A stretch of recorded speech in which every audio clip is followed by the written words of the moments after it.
Hi friends, Soni new tips Malayalam എന്ന നമ്മുടെ YouTube ചാനലിലേക്ക് എല്ലാവർക്കും ഹൃദ്യമായ സ്വാഗതം.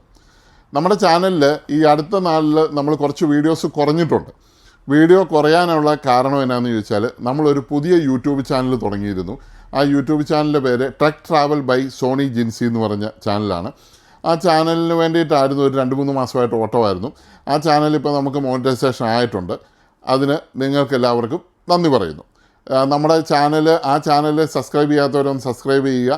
ഈ ചാനലിലുള്ളവർക്ക് അതിനകത്ത് സബ്സ്ക്രൈബ് ചെയ്താൽ അതിനകത്ത് നമ്മുടെ ടെക് വീഡിയോസ്, സർവീസ് വീഡിയോസ് ഒത്തിരി എണ്ണം അതിനകത്ത് ഇട്ടിട്ടുണ്ട്. പുതിയ ഡി ക്ലാസ് ആംപ്ലിഫയറിനെ കുറിച്ചെല്ലാം ഇട്ടിട്ടുണ്ട്. പിന്നെ ഞാൻ വന്നിരിക്കുന്നത് ഇന്ന് നിങ്ങൾക്ക് എല്ലാവർക്കും ഒരു നന്ദി പറയാനാണ്. നമ്മുടെ സോണി ന്യൂ ടിപ്സ് മലയാളം എന്ന ചാനലിൽ ഏറ്റവും കൂടുതൽ ആൾക്കാർ കാണുന്നത് ഇന്ത്യയിലാണ്. അതിൽ 80% ആൾക്കാർ ഇന്ത്യക്കാരാണ് കാണുന്നത്. പിന്നെ ബാക്കിയുള്ള 20% ആൾക്കാർ വേറെ 3 രാജ്യങ്ങളിലുള്ളവരാണ് കാണുന്നത്. ആ രാജ്യങ്ങൾ ഏതാണെന്ന് ചോദിച്ചാൽ, ഒന്ന് USA, United States of America. പിന്നെ രണ്ടാമത് കാണുന്നത് ഫിലിപ്പൈൻസ് എന്ന് പറഞ്ഞ രാജ്യമാണ്. പിന്നെ മൂന്നാമത് കാണുന്നത് സ്പെയിൻ എന്ന് പറഞ്ഞ രാജ്യമാണ്. ഈ 3 രാജ്യങ്ങളിൽ കൂടെ 20% നമ്മുടെ വീഡിയോ കാണുന്നുണ്ട്. അത് വളരെയധികം സന്തോഷം ഉണ്ടാക്കുന്ന കാര്യമാണ്. എൻ്റെ ഈ കൊച്ചു ചാനൽ ഈ 3 രാജ്യങ്ങളിലുള്ളവർ കാണുന്നു. അത് വീണ്ടും നിങ്ങൾ തുടർന്ന് കാണുക. നിങ്ങളുടെ സന്തോഷവും സഹകരണവും എല്ലാം നമ്മൾ പ്രതീക്ഷിക്കുന്നുണ്ട്. അപ്പോൾ അത് എൻ്റെ വീഡിയോസ് നിങ്ങൾക്ക് ഇഷ്ടപ്പെടുന്നുണ്ടെങ്കിൽ കമൻറ്റ് ചെയ്യുക, ലൈക്ക് ചെയ്യുക. അപ്പോൾ ഈ 3 രാജ്യക്കാരോട് പ്രത്യേകം നന്ദി പറയാനും കൂടാതെ എൻ്റെ സ്വന്തം സഹോദരങ്ങളായ നിങ്ങളോടും നന്ദി പറയാനാണ് ഞാൻ ഈ അവസരം ഉപയോഗിച്ചിരിക്കുന്നത്. എന്നാണേലും ഇന്നത്തെ വീഡിയോ നമ്മൾ സോണിയുടെ ഒരു 32 ഇഞ്ച് TV ആണ് ചെയ്യുന്നത്. പിന്നെ നമുക്ക് UAE കുറച്ച് ആൾക്കാർ കാണുന്നുണ്ട്. ഏറ്റവും കൂടുതൽ കാണുന്ന ഈ ഞാൻ പറഞ്ഞ USA-യും ഫിലിപ്പൈൻസും സ്പെയിനുമാണ്. UAE കുറേ ആൾക്കാർ കാണുന്നുണ്ട്. ഞങ്ങളുടെ പുതിയ ചാനൽ ഏറ്റവും കൂടുതൽ സൗദി അറേബ്യയും UAE ആണ് കാണുന്നത്. അതിന് അവർക്ക് പ്രത്യേകം നന്ദിയുണ്ട്. അപ്പോൾ നമ്മളുടെ വേറെ രാജ്യങ്ങളും കാണുന്നുണ്ട്. അത് പെർസെൻറ്റേജ് കുറവാണെന്നുള്ളേ ഉള്ളൂ. അത് കാണുന്നവർ തുടരുക. അവർക്കും പ്രത്യേകം നന്ദി പറഞ്ഞുകൊണ്ട് ഇന്നത്തെ നമ്മുടെ വീഡിയോ നമുക്ക് സ്റ്റാർട്ട് ചെയ്യാം. ലോകം മുഴുവൻ എൻ്റെ ചാനൽ കാണുന്ന എല്ലാ രാജ്യക്കാർക്കും എൻ്റെ പ്രത്യേകം നന്ദി പറയാൻ ഈ അവസരം ഞാൻ ഉപയോഗിക്കുകയാണ്. ഹായ് ഫ്രണ്ട്സ്, ഇന്ന് നമ്മൾ ചെയ്യാൻ പോകുന്നത് സോണിയുടെ KLV 302E എന്ന് പറഞ്ഞ സെറ്റാണ്. അത് ജസ്റ്റ് സോണി എന്ന് എഴുതി വരും, പിന്നെ ഓഫായി പോവും, വീണ്ടും ഓണായി വരും, വീണ്ടും ഓഫായി പോവും. പിന്നെ 6 times അത് ബ്ലിങ്ക് ചെയ്യുകയാണ്. അതിൻ്റെ ബാക്ക് ലൈറ്റ് LED കുഴപ്പം കൊണ്ടാണ് ഇങ്ങനെ വരുന്നതെന്ന് നമുക്കറിയാം. അപ്പോൾ അതെങ്ങനെ മാറാം എന്നുള്ളതാണ് നമ്മൾ ഇന്ന് ചെയ്യുന്നത്. അപ്പം സോണിയുടെ നല്ലൊരു മോഡലാണ് 302E എന്ന് പറഞ്ഞ്. കുറച്ച് വലിയ പഴക്കമുള്ള മോഡലല്ല. എൻ്റെ LED കംപ്ലൈൻ്റ് ആയിട്ടുണ്ട്. അപ്പം സെറ്റ് നമ്മൾ ഓപ്പൺ ചെയ്യുവാണ്. സെറ്റ് നമ്മൾ ഓപ്പൺ ചെയ്തതിന് ശേഷം അതിൻ്റെ കാര്യങ്ങളൊക്കെ നോക്കുകയാണ്. ഒരു ചെറിയ മദർ ബോർഡാണ്. അതിൻ്റെ സൈഡിൽ വരുന്ന കൂട്ട് മദർ ബോർഡാണ്. സ്വിച്ചൊക്കെ അതേ തന്നെ ഉള്ള ഒരു ടൈപ്പ് മദർ ബോർഡാണ്. നേരത്തെ സ്വിച്ച് സെപ്പറേറ്റ് ആയിട്ട് വെക്കുന്ന പരിപാടി സോണിക്കുണ്ടായിരുന്നു. പക്ഷേ ഈ ഇച്ചിരി പുതിയതായപ്പോഴത്തേക്കും മദർ ബോർഡ് കുറച്ചും കൂടെ ക്യൂട്ടാക്കി. മദർ ബോർഡിലെ സ്വിച്ച് അതേ തന്നെ ഉണ്ട്. ഇത് പൊടിയും മണ്ണും ഒക്കെ കണ്ടുവാനും ഉണ്ട്. അതെല്ലാം നമ്മൾ ക്ലീൻ ചെയ്തെടുക്കുകയാണ്. ഇത് ഭിത്തിയെ വെച്ചിരുന്ന TV ആണെന്ന് തോന്നുന്നു. ഭിത്തിയിലൊക്കെ ഇരിക്കുമ്പോൾ ഇങ്ങനെ ഒത്തിരി പൊടികൾ വന്ന് അതിൽ അടിയാറുണ്ട്. അപ്പോൾ അത് നമ്മൾ ക്ലീൻ ചെയ്ത് എല്ലാം വൃത്തിയാക്കി. ആദ്യം ഈ മദർ ബോർഡ് അഴിച്ചു മാറ്റണം, സ്പീക്കർ അഴിച്ചു മാറ്റണം. അങ്ങനെയുള്ള കാര്യങ്ങളൊക്കെ ചെയ്തതിന് ശേഷം വേണം ഫ്രണ്ടിലത്തെ പാനൽ നമ്മൾ അഴിക്കണം. അത് വളരെ ശ്രദ്ധിച്ച് ചെയ്യേണ്ട ഒരു വർക്കാണ്. ഇതുവരെ തുറന്നിട്ടില്ലാത്ത TV ആണിത്. അത് നമുക്ക് അഴിക്കുമ്പോൾ അറിയാം. അതിൻ്റെ പാനലിൻ്റെ കവറിങ്ങൊക്കെ കറക്റ്റായിട്ട് ഇതുവരെ അതിൻ്റെ ബ്ലോക്ക് പൊട്ടിച്ചിട്ടില്ല. അപ്പോൾ അത് നമ്മളെല്ലാം സൂക്ഷ്മമായിട്ട് എടുക്കണം. പിന്നെ ഓരോ സ്ക്രൂകളും നമ്മൾ അഴിക്കുമ്പോൾ അത് എവിടെ കിടക്കുന്ന സ്ക്രൂ ആണെന്നൊക്കെ നമുക്ക് നോക്കണം. അത് തിരിച്ചിടുമ്പോഴും അതുപോലെ തന്നെ തിരിച്ചിടാൻ ശ്രമിക്കണം. പിന്നെ സ്പീക്കർ വയർ, എല്ലാ വയറുകളും നമ്മൾ ആദ്യം ഡിസ്കണക്ട് ചെയ്തതിന് ശേഷം വേണം മദർ ബോർഡ് അഴിച്ച് മാറ്റിയെടുക്കാൻ.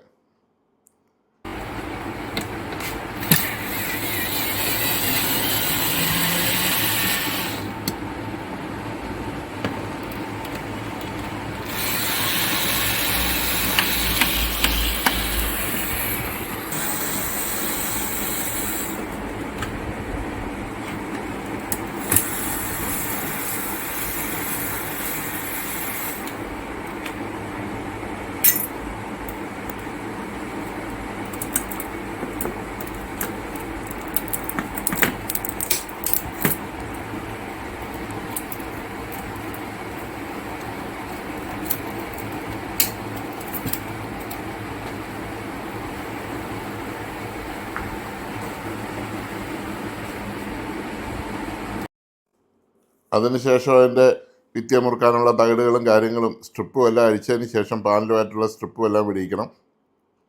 അതിനുശേഷം സ്പീക്കറുകൾ 2 സ്പീക്കർ ഊരി മാറ്റണം. അങ്ങനെ കവറ് മൊത്തത്തിൽ റിലീസായെങ്കിൽ മാത്രമേ നമുക്ക് ഫ്രണ്ട് കവറാണ് അഴിച്ചെടുക്കേണ്ടത്. അത് ഫുൾ ലോക്ക് സിസ്റ്റമാണ്. ആ ലോക്ക് ഒടിയാതെ പതുക്കെ ശ്രദ്ധിച്ചെടുക്കുക. ഒരു ലോക്ക് നമ്മൾ കൈകൊണ്ട് പിടിച്ചു കഴിഞ്ഞാലും പിന്നെ നമ്മൾ നഖമൊക്കെ ഉണ്ടെങ്കിൽ അതങ്ങോട്ട് കയറ്റി ഞെക്കി ഞെക്കി നമുക്ക് തന്നെ എടുക്കാവുന്നതാണ്. വേറെ തകിട് വെച്ചും എടുക്കാം. തകിട് ഉപയോഗിക്കുന്നതിലും കുറച്ചും കൂടെ നമുക്ക് അതിൻ്റെ ബലവും കാര്യങ്ങളൊക്കെ കറക്റ്റായിട്ട് കൊടുക്കാൻ പറ്റുന്നത് നമ്മുടെ കൈകൊണ്ട് തന്നെ ലോക്ക് അഴിച്ചെടുക്കുന്നതാണ് നല്ലത്. നല്ല പ്രാക്ടീസ് വേണം. അല്ലാതെ നമ്മൾ ഞെങ്ങിക്കഴിഞ്ഞാൽ പാനൽ പൊട്ടിപ്പോകാനുള്ള ചാൻസ് വളരെയധികം കൂടുതലാണ്. അതുകൊണ്ട് എപ്പോഴും നമ്മൾ ടൂൾ ഉപയോഗിച്ച് തന്നെ എടുക്കുന്നതായിരിക്കും കുറച്ച് ബെറ്റർ. ഇത് കണ്ടോ, അതിൻ്റെ സ്പീക്കറിലെല്ലാം മൊത്തത്തിൽ അത് ഇത് ചുക്കിലിയും പൊടിയും അതും എല്ലാം ഉണ്ട്. അതെല്ലാം നമ്മൾ ക്ലീൻ ചെയ്തെടുക്കുകയാണ്. അത് ആ സ്പീക്കറിൻ്റെ ഓഡിയോ വരേണ്ട ഹോളിനകത്തൂടെ കയറുന്ന ഓരോ സാധനങ്ങളാണ്. പിന്നെ സോണിയുടെ സ്പീക്കറിനെ കുറിച്ച് പറഞ്ഞാൽ സ്പീക്കർ നല്ല ക്വാളിറ്റിയാണ്. എന്നും ഒരിക്കലും സ്പീക്കർ കംപ്ലൈൻറ്റ് വരുന്നത് വളരെ വളരെ കുറവാണ്. 0.1% പോലും സ്പീക്കർ കംപ്ലൈൻറ്റ് സോണിക്കില്ല. ഓഡിയോ ആണെങ്കിലും നല്ല ക്വാളിറ്റിയുള്ള ഓഡിയോ ആണ് എപ്പോഴും സോണി ശ്രമിക്കുന്നത്. ഒരു 10+10 വാട്ട്സ് RMS കിട്ടുന്ന രീതിയിലുള്ള ഓഡിയോസാണ് ഉള്ളത്. പിന്നെ ഇതുകൊണ്ട് ഇവിടെ ഒരു സ്ക്രൂ ഉണ്ട്. ആ സ്ക്രൂ വളരെ പ്രധാനപ്പെട്ട സ്ക്രൂ ആണ്. അത് ഫ്രണ്ടിലത്തെ ഇതുമായിട്ട് കണക്ട് ചെയ്തിരിക്കുന്നതാണ്. ആ സ്ക്രൂ എല്ലാം നമ്മൾ അഴിച്ചു മാറ്റണം. കംപ്ലീറ്റ് കാര്യങ്ങൾ അഴിച്ചു മാറ്റി പാനലിൻ്റെ സ്ട്രിപ്പും ഡിസ്കണക്ട് ചെയ്തതിന് ശേഷം വേണം ഫ്രണ്ടിലത്തെ ലോക്ക് എടുക്കാൻ. എന്നിട്ട് വേണം അത് നമുക്ക് റിലീസ് ചെയ്തെടുക്കാൻ. എന്തെങ്കിലും ഒരു ഉടക്കോ കാര്യങ്ങളോ വരാൻ പാടില്ല. അപ്പോൾ എല്ലാം വളരെ സൂക്ഷ്മതയോടും വളരെ ശ്രദ്ധിച്ചും ചെയ്യേണ്ട ഒരു വർക്കാണ്. പാനൽ അഴിച്ചു മാറ്റി വെച്ചതിന് ശേഷമേ നമുക്ക് ബാക്ക് ലൈറ്റിൽ പോകാൻ പറ്റത്തുള്ളൂ. എല്ലാ ഇതും ശരിക്കും ഞാൻ പലപ്പോഴും ആലോചിച്ചിട്ടുണ്ട്. ഈ കമ്പനികൾ ഈ പുറകുവശം തുറന്ന് ബാക്ക് ലൈറ്റ് മാറാവുന്ന പോലത്തെ ഒരു സംവിധാനം ചെയ്തിരുന്നെങ്കിൽ വളരെ നല്ലതായിരുന്നു. ഇങ്ങനെ ഈ ഫ്രണ്ടിൽ നിന്ന് തന്നെ പാനലും എല്ലാം അഴിച്ചു മാറ്റി ബാക്ക് ലൈറ്റ് മാറുക എന്ന് പറയുന്നത് വലിയൊരു തലവേദനയാണ്.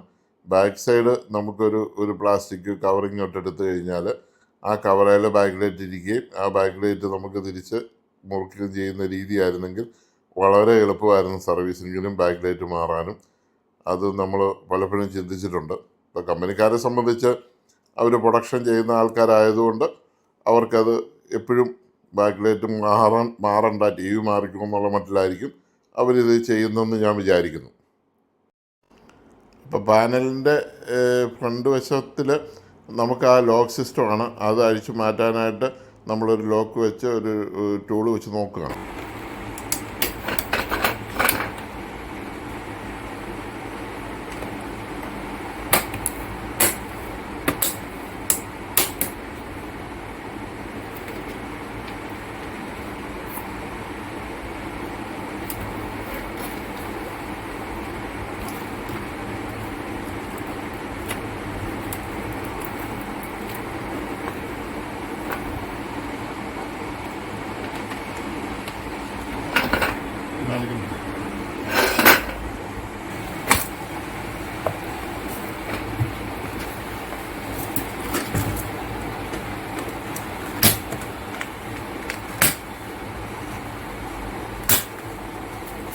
ഒടിയുന്ന ടൈപ്പ്.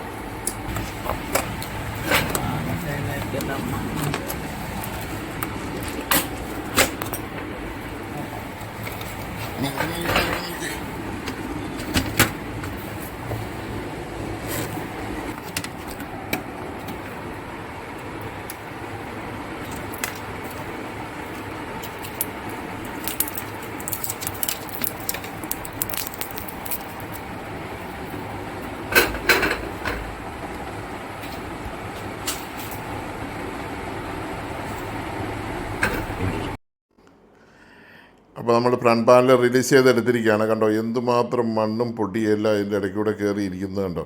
അത് വളരെ നമ്മൾ ശ്രദ്ധിച്ച് വേണം അത് ക്ലീൻ ചെയ്തെല്ലാം എടുക്കാൻ. അതിൻ്റെ ആ മണ്ണ് പൊടിയെ അങ്ങനെയുള്ള കാര്യങ്ങളെല്ലാം നമ്മൾ ക്ലീൻ ചെയ്യണം. പിന്നെ പാനലിൽ കണ്ടോ എന്തോ ഒരു പാട് വീണിട്ടുണ്ട്, എന്തോ ലിക്വിഡ് പോലെ വീണിട്ടുണ്ട്. ആ ലിക്വിഡ് ഇറങ്ങിയിട്ട് കാണും. അതിൻ്റെ പേരിലൊരു ചെറിയ ലൈൻസ് കാണുന്നുണ്ട്. അങ്ങനെ നമ്മളെപ്പോഴും പാനലിൽ ഈ അടിഭാഗത്തൊന്നും വെള്ളം വീഴാതെ ശ്രദ്ധിക്കണം. കാരണം എന്താണെന്ന് വെച്ചാൽ ഈ ലിക്വിഡ് ഇറങ്ങിക്കഴിഞ്ഞാൽ നേരെ നമ്മുടെ സ്കോപ്പൊക്കെ അവിടെയാണ് ഇരിക്കുന്നത്, കണക്ഷൻസ് എല്ലാം അവിടെയാണ് ഇരിക്കുന്നത്. അപ്പോൾ അതുകൊണ്ട് അത് കംപ്ലൈൻ്റ് ആകാനും പെട്ടെന്ന് കംപ്ലൈൻ്റ് ആകാനുള്ള ചാൻസ് ഉണ്ട്.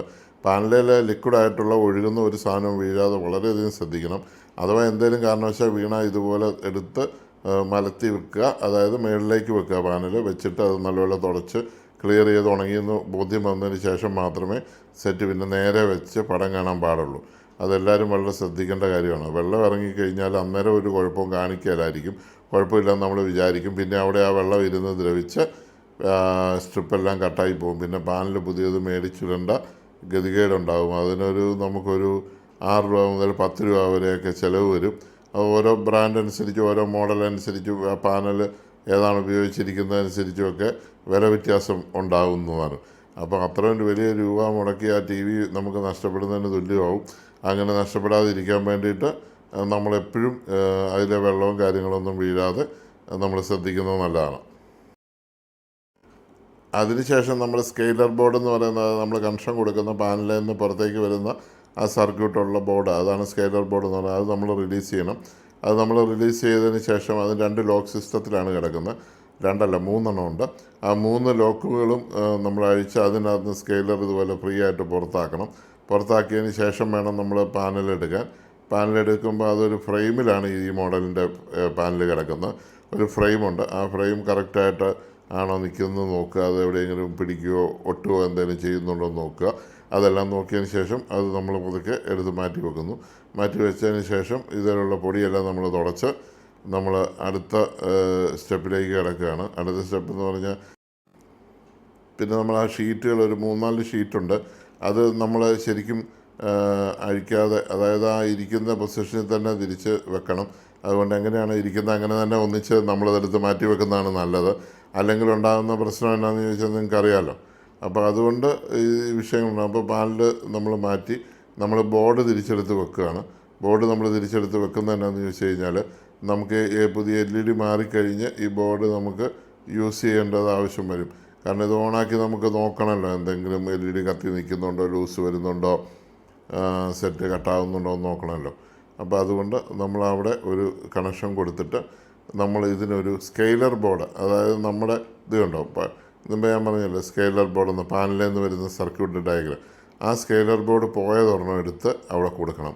സോണിയുടെ ടി വി ആയതുകൊണ്ട് ഇതിന് പ്രൊട്ടക്ഷൻ ഉള്ളതുകൊണ്ട് സ്കെയിലർ ബോർഡുമായിട്ട് കണക്ഷൻ ഇല്ലെങ്കിൽ ഒരു കാരണവശാലും സെറ്റ് ഓണായി നിൽക്കത്തില്ല. അല്ലെങ്കിൽ സെറ്റ് സ്റ്റാൻഡ് ബൈയിലേക്ക് ഓഫായി പോകും. അങ്ങനെ ഓഫായി പോകാതിരിക്കാൻ വേണ്ടി നമ്മളൊരു സ്കെയിലർ ബോർഡ് പാനൽ പോയ സെറ്റിൻ്റെ സ്കെയിലർ ബോർഡ് കുഴപ്പമില്ലാത്തത് എടുത്ത് വെച്ചിട്ട് അത് നമ്മൾ കണക്ട് ചെയ്യുവാണ്. അത് നമ്മൾ കണക്ട് ചെയ്തിടുവാണെങ്കിൽ ടി വിക്ക് തോന്നും പാനൽ അവിടെ ഉണ്ടെന്നൊരു തോന്നൽ ഉണ്ടാക്കി കൊടുക്കാൻ വേണ്ടിയിട്ടാണ് നമ്മളങ്ങനെ ചെയ്യുന്നത്. അങ്ങനെ സ്കെയിലർ ബോർഡ് അവിടെ ഉണ്ടെങ്കിൽ ടി വി വിചാരിക്കും പാനൽ അവിടെ ഉണ്ട്, ഓണായി നിന്നേക്കാം, പടം വന്നോട്ടെന്ന് വിചാരിക്കും. അങ്ങനെ ഉള്ള ഒരു പരിപാടിയാണ് ഇപ്പോൾ നമ്മൾ ചെയ്തത്. അതിനുശേഷം നമ്മൾ ഓണാക്കി വീണ്ടും നോക്കുമ്പോൾ നമുക്ക് LED ഏതൊക്കെയാണ് കത്താത്തതെന്നുള്ളത് നമുക്ക് കൃത്യമായിട്ട് കണ്ടോ. നടുക്കത്തെ LED കത്തുന്നില്ല, നടുക്കത്തെ LED സ്ട്രിപ്പ് കത്തുന്നില്ല, മേളത്തെയും താഴത്തെയും കത്തുന്നുണ്ട്. അപ്പോൾ ആ സ്ട്രിപ്പ് കംപ്ലൈൻ്റ് ആണ്. ഇപ്പോൾ ശരിക്കും സ്ട്രിപ്പ് നമ്മൾ മാറുമ്പോൾ മൊത്തത്തിൽ 3 സ്ട്രിപ്പുകൂടെ മാറിയെങ്കിൽ മാത്രമേ സംഗതി നിൽക്കുകയുള്ളൂ. ഇനി അടുത്ത കാലത്ത് ഞാനൊക്കെ മറ്റേത് മാറിയതാണെങ്കിൽ ഒരെണ്ണമൊക്കെ മാറി നമുക്ക് നിർത്താം. ഇതിപ്പോൾ വർഷങ്ങളായതാണ്. ഇത് നമ്മൾ അഴിച്ചെടുക്കുമ്പോൾ നമുക്കത് മനസ്സിലാവും. അഴിച്ചെടുക്കുമ്പോൾ ഈ സ്ട്രിപ്പിൻ്റെ അടിഭാഗത്ത് നമുക്കൊരു കളർ ചേഞ്ച് നമുക്കെപ്പോഴും കാണാൻ പറ്റും. ആ കളർ ചേഞ്ച് നോക്കിയാൽ ഇതിൻ്റെ ഇതുണ്ടോ ചുമ, അതായത് LED അവിടെ ഇരിക്കുന്ന സ്ഥലത്ത് കത്തിയ സ്ഥലം മുഴുവൻ മഞ്ഞ കളറായി മാറി. മഞ്ഞ കളറിൽ അത് ചേഞ്ച് ആയിട്ടുണ്ട്. അതാണ് എൻ്റെ ഏറ്റവും വലിയ തെളിവ്, ഇത് പോയെന്നുള്ളതിന് തെളിവ്. പിന്നെ ഇപ്പം നമ്മൾ നോക്കിയപ്പോൾ നടുക്കത്ത് കത്തുന്നുമില്ല. അപ്പോൾ ഓക്കെയാണ്. ഇത് കണ്ടോ 3 സ്ട്രിപ്പും പോയിട്ടുണ്ട്. 3 സ്ട്രിപ്പും നമ്മൾ മാറ്റിയിടേണ്ടതായിട്ട് വരും. അതാണ് അതിൻ്റെ ഒരു പ്രശ്നം. അല്ലാതെ നമ്മൾ ഒരെണ്ണം പോയ നടുക്കത്ത് മാത്രം നമ്മൾ മാറിയിട്ട് കഴിഞ്ഞാൽ നമുക്കത് പിന്നെ പണിയാവും. പിന്നെ ഇത് മാറേണ്ടി വരും. ഇതിപ്പോൾ നമ്മളതിൻ്റെ ഒറിജിനൽ ടൈപ്പ് ഇപ്പോൾ ഏറ്റവും ലേറ്റസ്റ്റ് ആയിട്ട് വരുന്നത് പുറകിൽ കോപ്പറുള്ള ടൈപ്പ്, അതേ സെയിം ടൈപ്പ് LED സ്ട്രിപ്പ് വരുന്നുണ്ട്. ABC എന്ന് പറഞ്ഞ് 3 പേരിലാണ്, 2 Aയും 1 Bയുമാണ് ഇതിനകത്ത് യൂസ് ചെയ്തിരിക്കുന്നത്. ചിലതിനകത്ത് WC, WD, WC എന്ന് പറഞ്ഞ് വരുന്നുണ്ട്. അത് സ്ട്രിപ്പ് വ്യത്യാസമുണ്ട്, അതിൻ്റെ നീള വ്യത്യാസമുണ്ട്. വോൾട്ടേജ് LED ഒക്കെ ഏകദേശം സെയിമാണ്. എങ്കിലും നമുക്കത് ഇടത്തില്ല, അതിൻ്റെ വെട്ടും കാര്യങ്ങളുമൊക്കെ വ്യത്യാസമുണ്ട്. അപ്പോൾ അതുകൊണ്ട് അതങ്ങനെ കറക്റ്റ് നമ്പർ തന്നെ എടുത്തിടുവാണെങ്കിൽ നമുക്കിത് ചെയ്യാനായിട്ട് എളുപ്പമുണ്ട്. അപ്പോൾ നമ്മൾ പുതിയ LED വരുത്തിയതിനകത്ത് നിന്ന് കട്ട് ചെയ്ത് നമ്മൾ 3 എടുക്കുകയാണ്. എടുത്ത് ഇതിനകത്ത് ഇടാൻ പോവുകയാണ്. അപ്പോൾ ബാക്കി വർക്കുകൾ നിങ്ങൾ നോക്കിക്കോളൂ.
ഇപ്പോൾ നിങ്ങൾ ശ്രദ്ധിച്ച് കാണും, നമ്മൾ LED പഴയതെടുത്ത് കളഞ്ഞ് പുതിയ LED ഇട്ടു. കോപ്പർ ടൈപ്പ് കോട്ടിങ്ങുള്ള പുതിയ ടൈപ്പ് LED ആണ് ഇട്ടിരിക്കുന്നത്. അതിന് നല്ല ബ്രൈറ്റ്നസ് ഉണ്ട്, കണ്ടോ കത്തി നിൽക്കുന്നു. നമ്മൾ ആ സ്കെയിലർ ബോർഡ് ഇട്ടില്ലെങ്കിലും ഒരിക്കലും ഇങ്ങനെ കത്തി നിൽക്കത്തില്ല, ഓഫായി പോകത്തുള്ളൂ. അപ്പോൾ അതെല്ലാവരും ശ്രദ്ധിക്കുക. പിന്നെ ഇതിൻ്റെ ലോക്കുകളെല്ലാം, എൻ്റെ സെൻട്രലിടേണ്ട വെള്ള ലോക്കുകൾ, മറ്റ് ലോക്കുകളെല്ലാം തന്നെ നമ്മൾ ഇടുവാണ്. അത് ഇട്ടതിന് ക്ലോസ് ചെയ്തതിന് ശേഷം ഷീറ്റിട്ട് സെറ്റ് നമുക്ക് പാക്ക് ചെയ്ത് റെഡിയാക്കി എടുക്കാം. അപ്പോൾ നമ്മൾ ഷീറ്റിട്ട് കഴിഞ്ഞിട്ട് അത് കറക്റ്റായിട്ട് വീണിട്ടുണ്ടെന്ന് നോക്കുക. ഇത് ഫ്രെയിം ഉള്ളതായതുകൊണ്ട് അങ്ങനെയുള്ള പ്രശ്നങ്ങളില്ല. മറ്റേന്ന് പണ്ടൊക്കെ എന്ന് പറഞ്ഞാൽ റബ്ബറാണ് വെക്കുന്നത്. ഈ റബ്ബർ വെച്ച് കഴിയുമ്പോൾ നമുക്കത് അത്ര ഇതായിട്ട് ചെയ്യാൻ പറ്റത്തില്ല. ഇത് സേഫുമല്ല. ഇതെന്ന് പറഞ്ഞാൽ അപ്പോൾ അന്നത്തെ പാനലിന് ഇച്ചിരി കട്ടി കൂടുതലുണ്ടായിരുന്നു. ഇന്നത്തെ പാനൽ കട്ടി കുറവായതുകൊണ്ട് ഇവർക്ക് തന്നെ മനസ്സിലായി കട്ടി കുറഞ്ഞ പാനൽ കയറ്റിയിട്ട് കഴിയുമ്പോൾ ഒരു ഫ്രെയിം ഇല്ലെന്നുണ്ടെങ്കിൽ നിൽക്കരുത്. അങ്ങനെ ഫ്രെയിം ഉണ്ടായിരുന്നു, ഇത് ഫ്രെയിമിലാണ് കിടക്കുന്നത് എന്നോർത്ത് സേഫാണെന്ന് വിചാരിക്കരുത്. ഫ്രെയിമാണെങ്കിലും വളരെ കനം കുറഞ്ഞ ഫ്രെയിമാണ്, നേരെ നിൽക്കില്ല, വളഞ്ഞു പോകുന്ന ടൈപ്പ്, ഫ്ലെക്സിബിളായ ടൈപ്പാണ്. അപ്പോൾ അതുകൊണ്ട് എടുക്കുമ്പോഴും ഇടുമ്പോഴും വളരെ ശ്രദ്ധിക്കുക, വളരെ. അത് പറയാൻ കാര്യം, എന്തെങ്കിലും പറ്റി നമുക്കത് പോയിട്ട് നമ്മൾ ചെയ്യുന്ന വർക്ക് മുഴുവൻ വെറുതെ ആവും. പിന്നെ അതിൻ്റെ സൈഡിൽ 2 ലോക്കുണ്ട്. അതിൻ്റെ ലെഫ്റ്റ് സൈഡിലും റൈറ്റ് സൈഡിലും മെറ്റലിൻ്റെ 2 ലോക്കുണ്ട്. മെറ്റലിൻ്റെ ആ ലോക്ക് നമ്മൾ കൃത്യമായിട്ടും ആ ലോക്കിലിടണം. പിന്നെ അതിൻ്റെ അടിയിലൊരു തകിട് കഷ്ണമുണ്ട്.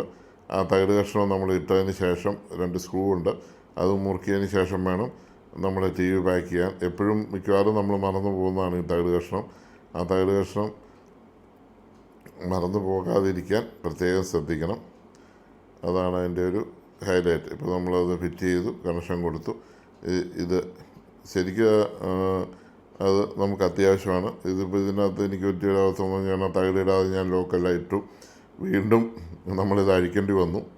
കാരണം ഇച്ചിരി കഴിഞ്ഞാണ് ഞാൻ ആ തകിടിൻ്റെ കാര്യം മറന്നുപോയി. ആ തകിട് നമ്മൾ അഴിച്ച് മെറ്റലായതുകൊണ്ട് അങ്ങോട്ടും ഇങ്ങോട്ടും മാറ്റി വെക്കുന്നതുകൊണ്ടാണ് ആ പ്രശ്നം നമുക്കുണ്ടാകുന്നത്.